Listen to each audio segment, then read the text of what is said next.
Payment একটা অনেক বড় ইস্যু, কারণ আমরা টাকাটা সবারই দরকার। এই বিপিএলটা ভালো কিছু করতে পারি, দেখা যায় হাইস্ট রান গেটার হতে পারি, তাহলে অবশ্যই আমাকে একটা সুযোগ দিতে পারে। আমারই ব্যর্থতা ছিল, এই জন্য আমি ওই জায়গাটা ধরে রাখতে পারি। সিলেটের অবস্থা খুবই ভালো, কারণ আমরা 20% পেমেন্ট অলরেডি পেয়ে গেছি, আর আমরা সামনে আবার আমাদের পেমেন্ট দেওয়া হবে, কারণ আমাদের টিম ওনার সেটা এনশিওর করেছে।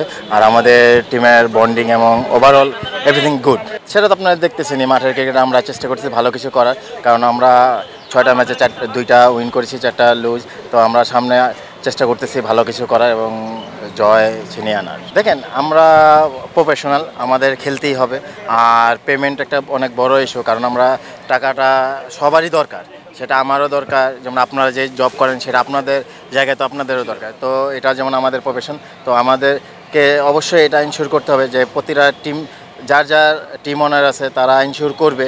তারা যদি প্লেয়ারদেরকে ইনশিওর করতে পারে যে হ্যাঁ এই পেমেন্টটা এর মধ্যে আমরা দিয়ে দিব, তাহলে এটা প্লেয়ারদের জন্য ভালো, টিমের জন্য ভালো। দেখেন, এই অনেক কিছুই, একটা টুর্নামেন্ট শুরু হলে কিন্তু অনেক কিছুই ঘটনা ঘটে, সেটা খারাপ দিকও আছে যেমন ভালো দিকও আছে। তো এই জিনিসগুলো একটা প্লেয়াররা যখন এই পেমেন্টের জন্য করে যে আমরা পেমেন্ট পাচ্ছি না, তো এটা বিপিএলের জন্য অবশ্যই একটু আর কি এটা খারাপ দিক, ব্যাড নিউজ। এটা অনেকটা সোশ্যাল মিডিয়া তো আপনারা আসেনি, কারণ এইটা সারা ওয়ার্ল্ড এই জিনিসগুলো ফলো করে।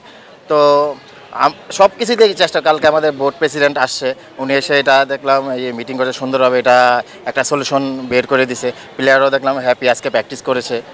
তো এটা আশা করি এমন কোনো সমস্যার হবে না। না, সিলেটের দর্শকরা আমাদেরকে অনেক সাপোর্ট করেছে, মাঠে আসছে, খেলা দেখছে।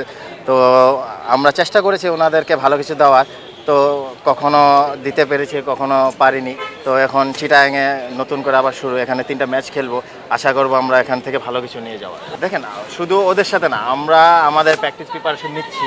আমরা প্রতিটা টিমের সাথেই কিন্তু আমরা একই আর কি একটা প্ল্যানিং থাকে প্রতিটা টিমেরই। এখন আমরা ওদের সাথে খেলা দেখে আমরা মোরালি অ্যাডভান্টেজ দিব এমন কোনো কিছু না। আমার প্রতিটা দলের সাথেই আমরা যখন খেলি আমাদের একটা প্ল্যান থাকে, আমাদের ওই প্র্যাকটিস এই থাকে। তো আমরা চেষ্টা করি আমরা নিজেদেরকে ওইভাবে তৈরি করার।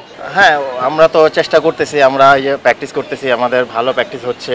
তো চিটাগাংয়ে আসছি, তো এখানে আপনারা জানেন স্পিনিং উইকেট হবে। তো এখানে আমরা চেষ্টা করব এই সিলেটবাসীর জন্য ভালো কিছু উপহার দেওয়া। ওই জায়গাটা কিন্তু আমার উপরে নির্ভর করে না, আমার কাজ পারফর্ম করা। তো আমি যদি পারফর্ম করতে পারি তো আমি অবশ্যই আবার সুযোগ পেতে পারি, কারণ সামনে তো অনেক খেলা আছে। তো আমি যদি এই বিপিএলটা ভালো কিছু করতে পারি, দেখা যায় হাইস্ট রান গেটার হতে পারি, তাহলে অবশ্যই আমাকে একটা সুযোগ দিতে পারে।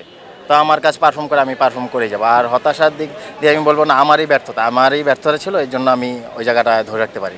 নতুন করে শুরু করার কোনো কিছু না, আমরা একটা প্ল্যান মাফিক চলতেছি। তো আমাদের একটা প্ল্যান আছে, আমরা ওইভাবেই তো বললামই তো প্র্যাকটিস করতেছি। আমরা চেষ্টা করবো এখানে ভালো কিছু করার।